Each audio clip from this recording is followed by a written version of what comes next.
What is the human spirit? Where is the human spirit? It's in the legs, in the arms, in the eyes. It's whatever it is that drives us. The human spirit exists in the determination to blaze a trail for 6 hours, reaching speeds of 30 miles an hour. It's in the bold idea that at the end of the week, you could earn the title, Best in the World. The human spirit raced through Richmond like no other phenomenon in its long history. Estimates were that more than 600,000 people lined the streets to watch these athletes from every corner of the planet reveal Richmond, Virginia to the world. 300 million people watching on television now know Richmond as a welcoming example of what is truly the human spirit. And right in the thick of it all was a group of doctors, nurses, pharmacists, physical therapists, and EMTs set up in two 18 by 25-foot tents, ready to take on the painful injuries that come from wrecking in a crowd at 30 miles an hour.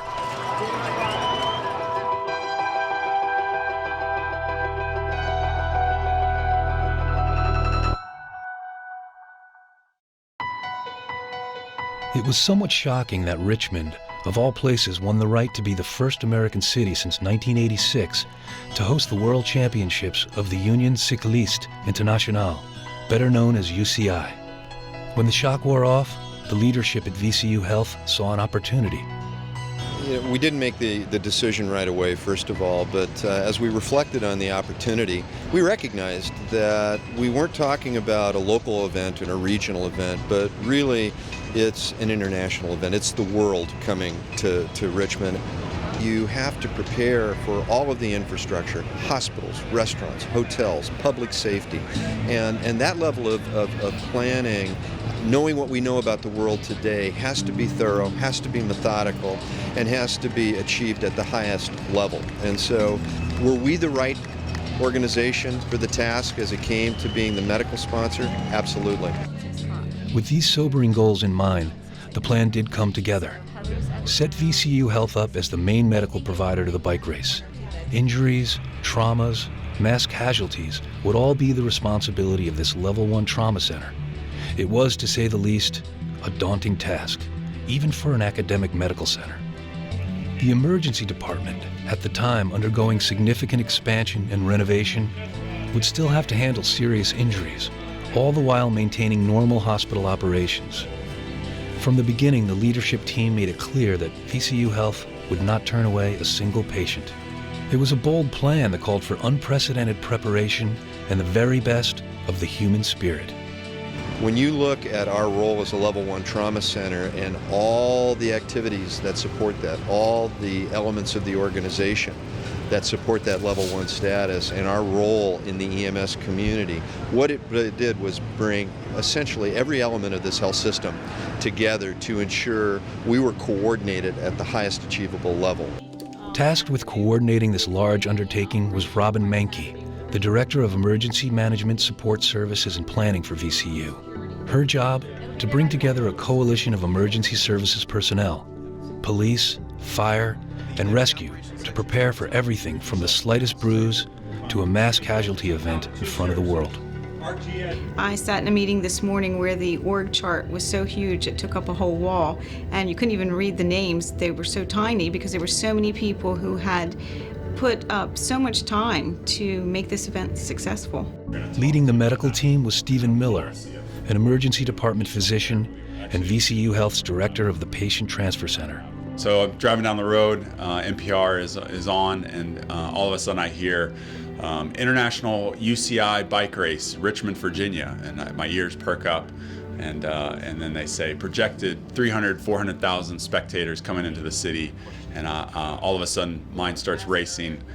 What did I sign up for? The Boston Marathon bombing in 2013 came to the minds of a lot of people. When John Duvall first asked me about this, that was the first thing that went through my mind. It wasn't the excitement, it was what could go wrong, or how could we stop that from happening and where we sat. I think that that's probably my biggest concern. I know it's not going to be perfect. Hopefully, every good plan is changing constantly and we'll be able to adapt and move forward. One of the first things the team did was to ask caregivers in Boston to talk about the handling of wounded spectators and athletes in that attack. Just hearing their story, their preparation that they had, what they wish they would have had. So we took it again stepwise. We saw what we had in place and then what we felt like we needed. We needed resources, putting together a plan of if something, God forbid, were to happen on that scale, how would the communication work, who would be in charge of it, and how would the flow of patients receiving them from EMS, or even if they had to walk up to the hospital. All those things have been kind of considered, and it takes a team effort. To that end, the VCU team even practiced setting up an area of the hospital to treat patients exposed to radiation. Monitor again.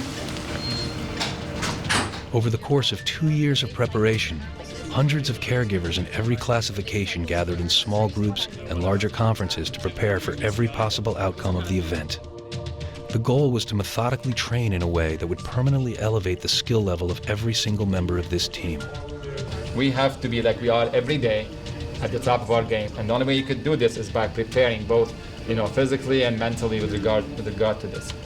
Typical day, we're going to have several teams deployed. We're going to have a team that's specifically dedicated to the course with additional staffing, and then we're going to have additional staffing in the emergency department. The biggest advantage the team had going into the race was relevant experience. 1 year earlier, Richmond hosted the USA Cycling Collegiate Road National Championships. Building on the experience of those that had worked in the collegiate race or had just background in big event preparedness. So I think that at least gave us a feeling of, on a smaller scale, we've done a portion of this. As the countdown to the race dwindled from years to months to weeks and then to days, the reality of this awesome undertaking was impossible to avoid. We are 16 days and 10 hours out from the event, and no one is sleeping that's working on this team right now. We wake up in the middle of the night and we have to make a little list and post-it notes to make sure we remember it the next morning. 3 days before the start of the races, representatives from all the public safety agencies convened at the Unified Command Center to test out all its systems. This is the place where all the decisions are made. This is where we'll call the race. If a bad event happens, the people sitting in here will be able to do all of those decisions. It is probably the biggest regional collaboration that Central Virginia has ever seen. The day before bikes were to start rambling through town, Richmond, Virginia was undergoing a transformation. The greatest cyclists in the world were coming, and the world was watching.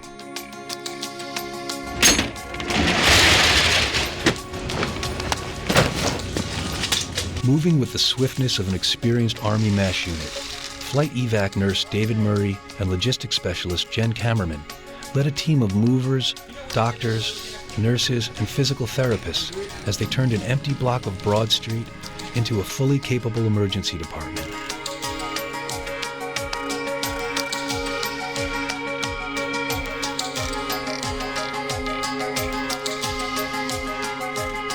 Just a couple of blocks away, bike race support teams from across the world descended on Richmond to begin their own preparation for the UCI World Championships. Together there was passion, expertise, and intense focus as everyone worked to be ready by the time of the start of the first race in less than 24 hours. A lot of us, we got to know each other at Collegiate, and we became comfortable with each other, and we trust each other's skills, and we just know that we can rely on each other. You have to. When a bunch of people come in, you have to forget that you're a PT. You have to treat the patient. If we base it on what we saw at Collegiate, we'll see a lot of road rash, we'll see blisters, we'll see some cramps, muscle cramps, and we'll do some stretching, but a lot of it was wound care. Within the span of just half a day, the tent and the team were ready. The athletes and their teams were ready. It was time to race. Day one of the UCI World Championships was a team training day. Curious Richmond fans at the Lewis Ginter Botanical Gardens got their first look at these world-class athletes and liked what they saw. On this day, the athletes were riding in teams of cyclists that set a course for the eventual leader of the team to try to make a charge at the end of the race. It takes extraordinary control to ride in these tight groups without touching wheels and wrecking. It didn't take long to test the team in the VCU health tent. Within an hour of the start of these time trials, a multi-bike wreck left several athletes with wounds, cuts, and bruises. The medical tent sprung to life. So were you turning right, turning left, like being past an intersection going straight? No, it was a pileup. Like 3 wheels ahead of me. Yeah, it was just where my teammates went down, and then a domino effect. Okay. On day one, 2 years of preparation showed. That was the most organized medical treatment I've ever had after a race. Got everything treated, all the stuff, second skin, things that you normally don't get in medical. It's pretty awesome. I even got a little goodie bag of stuff. This is considered a successful first day, with some important reminders to each other for the days ahead, including keeping a sharp eye out for concussions, a not easily diagnosed condition. So my personal opinion is we should feed all of them, because then if they start puking on us, we know there's a problem, because that's one of the criteria, nausea and vomiting. But if you have an empty stomach, they may not throw up until they get home and eat something. Right. You okay with just crackers? Yeah. All right. Everybody gets crackers and Gatorade. So we need to make sure that we're giving good discharge instructions too. So we're telling all of them to wash their wounds in the shower and then come back to us and we'll redress in the morning. Or we're giving them like goodie bags of the dressings and saying, if like our girl said, I know how to dress it if you just give me the stuff. So we just gave her a ice bag full of supplies. So tomorrow morning, I mean, the first race starts at 11 or something. It's later in the morning. So tomorrow morning we may have a rush like we did last year. The next 2 days, the medical team got a front row seat to watch these champions go to work.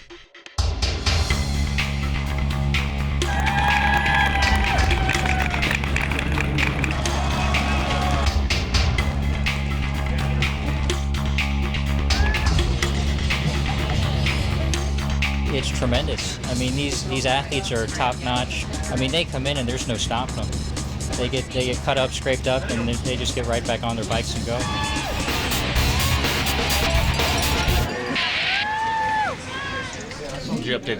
To attempt an endeavor on this scale, there are many people who have to be at full speed well before dawn every single day. The team at the Hospital Command Center at VCU Health has already 2 cups of coffee into their pre-dawn ritual. 15 in the medical tent starting out this morning, 3 in doctors' cars. We'll also have a motorcycle on course. So everybody will go to the tent. We're on 4th and Broad, all right? And we'll give you your assignments. While the medical team in the tent treated the cyclists, the team in the Hospital Command Center made sure every department in the hospital worked seamlessly. We are making certain that we have appropriate beds and appropriate resources, supplies, equipment. We are ready for any emergency that could happen. Logistics section. Less than a mile away, the Unified Command Center, set up at the Main Street Library, is buzzing with activity. This multi-agency task force is looking in every direction, leaving no area of the race uncovered. Today was the men's junior time trials. No pelotons, but a lot of speed. Later in the afternoon, Hungary's David Kovacs took a nasty spill and found his way to the tent. Well, I was going to the corner too fast and I lost control over my bike. I'm happy with the result because I was not expecting a crash in this race. It's just blood inside, hematoma they call it, I think. Kovacs suffered a deep hand wound. He also scraped an arm that had been in the process of healing from another injury. He was in pain and concerned about whether he'd be ready to race again in 3 days. Within minutes, the team cleaned his wounds and applied a healing bandage called a second skin on his hand, easing the pain and protecting the wound so it would heal faster. Saturday morning, you can come in and we'll redress you if you need to. As he headed out of the tent, there was little question that Kovacs would race again. The crowds at this time began to truly swell in anticipation of the bigger races ahead. Little did anyone among the thousands who were gathered outside the hospital know the VCU Health transplant team was in the process of making a critical decision. Tawanda Kreider, who had been living with kidney disease for years, needed a transplant to rid her life of dialysis treatments. Suddenly, in the middle of it all, a donor kidney was available. The donor kidney was on the way from Baltimore. It could not be out of the donor's body for more than 24 hours. With major arteries into downtown Richmond blocked by race traffic, everything had to be orchestrated down to the last minute. When we found out about the bike race, the first thing, there were a lot of emails chain going around that what are we going to do, how are we going to do this. We talked to John Hopkins, said this is going on, it might delay at least for 2-3 hours easy. So we decided, okay, let's bypass the traffic. Let's go by air. And it was decided well before they came to the hospital. Tawanda's sister Artis had offered to donate her kidney to Tawanda, but they were not a match. Yet she donated a kidney in a swap that made it possible for Tawanda to get her kidney. This is my sister. I would do anything for my sister. There was never a question of should I not do it. It was more of a question of how soon can we do it. Within 3 hours, hundreds of cyclists raced through Richmond.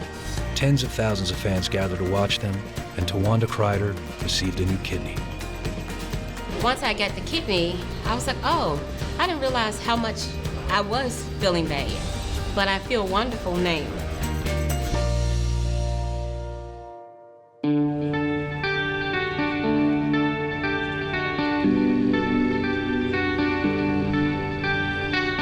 As the medical team entered the tent early on the morning of day 6, predictions of heat and humidity were on their minds. I think the weather for today is going to be a high 80 and sunny, so suntan lotion, hats. Good morning, Stephen. See you. Before the racing began, UCI Medical Director Tan Sasada rode the course with Stephen Miller to look out for the most dangerous areas. What are some things that you would be looking for in the course? The high-risk spots. So we have to pay special attention in the section with the cobblestones. One technical mistake of a rider and total peloton crashes. And that's just what happened. After a multi-bike wreck, several cyclists came into the medical tent. Right upper arm and a right. The combination of speed and pavement left several of these athletes with significant and painful cuts and abrasions. 4x4s, a pile of 4x4s would be great. Juditip Manifin, a champion cyclist from Thailand, suffered some of the toughest-looking scars of the race thus far. All right, let's get those for over here. Let's use the Sensicare. Yep, I got that. It's gonna be cold, okay? Cold.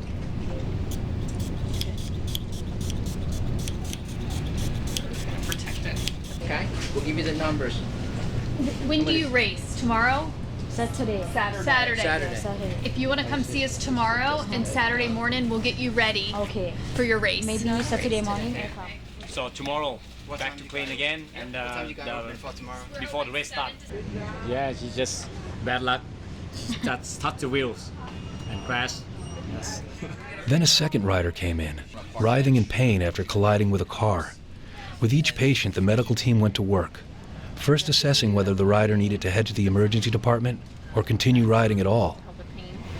Look towards me, chin to the chest, all the way back. Does it hurt? Now bend. Bend. Does it hurt? Anything like that hurt? No. In a helmeted patient, a neck injury, an occult neck injury would be our big concern. I'm going to give you some of this to take with you, so you can spray that again later. But we will be here all day until 7. We saw minor abrasions over her, I guess, bony points that landed.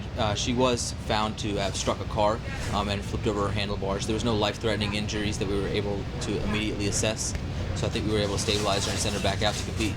So an important part of our assessment, obviously, is to not only just look at what the superficial injuries are, but to assess whether or not there could be a cervical spine injury, for example, or an intracranial injury or an intra-abdominal injury. Unfortunately, she didn't seem to have any of those signs to suggest that at all. You going to be able to race again? I think so. Tomorrow I have a race. If everything will be okay, I start, of course. Today is the 25th. It's the big day. The team has done a phenomenal job all week, but today's probably going to be our busiest day, including up until this evening, especially if it starts to rain. We will be doing the junior women's and men under 23 today. Conquer the Cobblestones will start at 7. Fold a Bike will start at 6. After they fold their bikes and build their bikes, they will begin into the Conquer the Cobblestones. This is quite a group. Get ready to work today. Let's roll. Once again, before the break of dawn, the medical team walked the 7 blocks to the tent, knowing their day would not come to an end for another 15 hours. From the international races to the locally run Conquer the Cobbles, from professionals to amateurs, it was remarkable how few injuries there were. Still, the team inside the tent treated some of the most painful and unusual ailments. This is medical tent, go ahead. 98, we're in route to the med tent with a 17-year-old female. fell off her bike. She's got some minor road rash to her right elbow, right knee, no deformities. Medical tent confirmed. We're ready for her.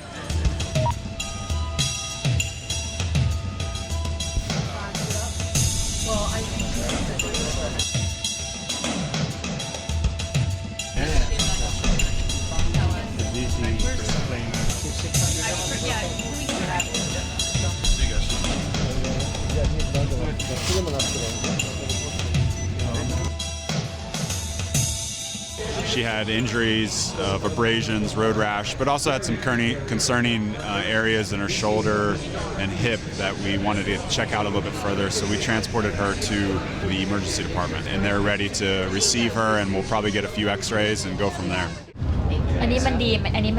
Meanwhile, Judith Tip-Manifin returned for follow-up wound care. Her wounds were healing, but more work needed to be done to ensure she could race the next day. I'm gonna do this loose so you can still bend your knee. Okay. Her wounds are looking like they're healing well, but she just wanted a dressing change, and she was having a hard time. One of the dressings, I guess, she had put on too tight, so it was hard for her to bend her knee. So today we just covered it with the second skin and put some flexible tape across it so that she could bend her knee a little more easily when she's riding her bike. Thank you. Then the unexpected. 3 riders came into the tent with some sort of gastrointestinal ailment. They suffered from incapacitating nausea. I've been feeling sick the whole day. This is where the language barrier added complication.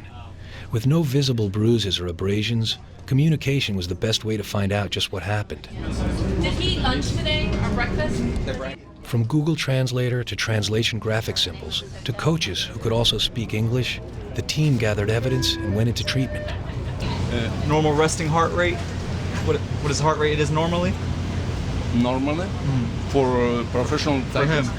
For him. Сколько у тебя, пульс? Вообще, вот, 60. 50?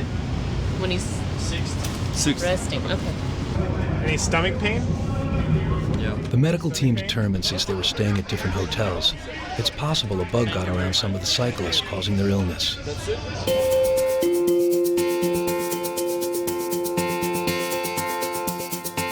Later in the evening, as fans took to the course for Brompton and Conquer the Cobbles races, the medical team got their first chance to help out some locals as the longest day of the championships drew to a close.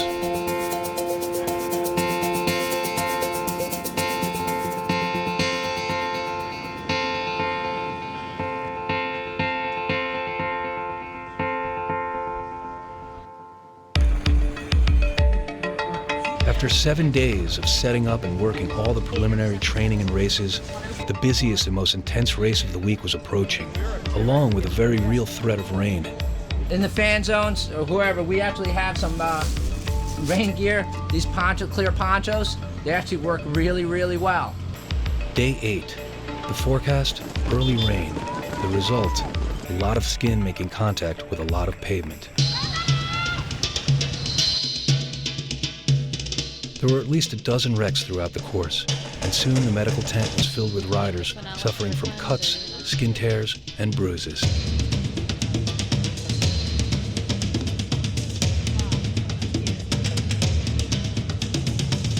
We went from not having anyone to all of a sudden I looked around and there were 4 people. 2 needed suturing, and the other 2 just had bad road rash. That looks pretty deep there. As the wrecks piled up, the medical tent began to resemble a busy MASH unit. They came into the tent from everywhere: Ecuador, the Netherlands, Norway, and Japan, whose rider Ayumu Watanabe suffered cuts, abrasions, and bruises all over his legs, shoulder, and face. A large cut had to be stitched on the scene. Watanabe's youthful spirit was inspiring.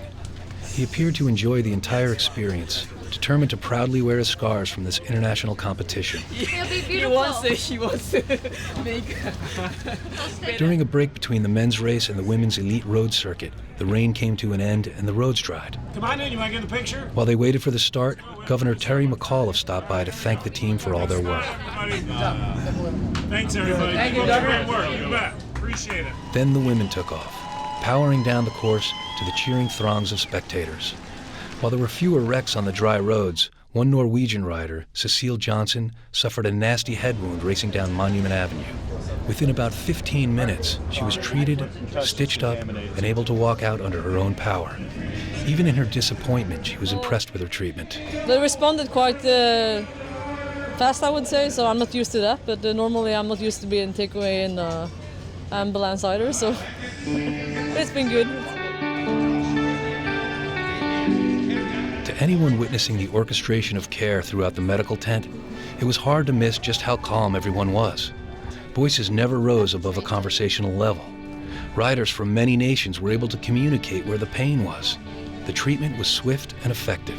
We worked well together with that many people in there. It got a little crowded, but we've been practicing for this and preparing for this, and it went just as we would expect. On the final day of the Richmond 2015 UCI Championships, everyone in the tent, the riders, the coaches, and the fans had all come to the realization this event shined a different kind of light on Richmond and the people who live and work here. The riders rolling out of the University of Richmond at 9 o'clock in the morning. Throughout the world, fans of this thrilling sport tuned in to see throngs of people lining the streets of Richmond as world-class athletes embarked on their high-speed, 6-hour endurance race. Oh, crash here. One rider's gone down, and the Costa Rican rider has hit the deck. I'm not sure who that is. This Costa Rican rider suffered multiple abrasions and was clearly in pain. Added to the injury was the realization his participation in the World Championships would end without crossing the finish line.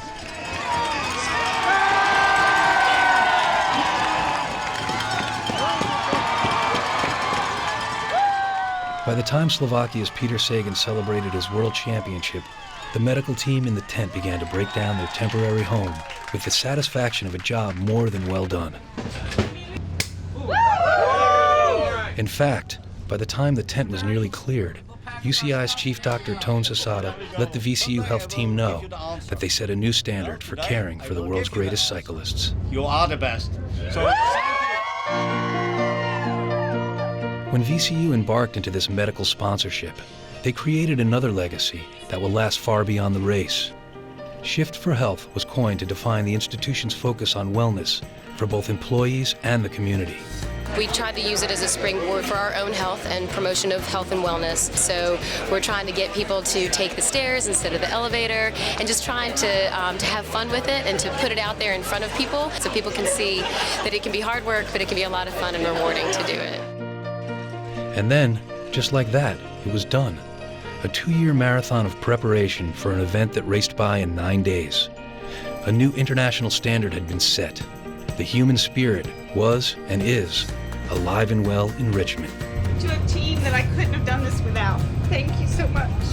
The people that worked these 9 days truly came together, laid it all out there, and committed themselves, and this would not have happened without them. So this was an amazing team effort, and it was fantastic to be a part of.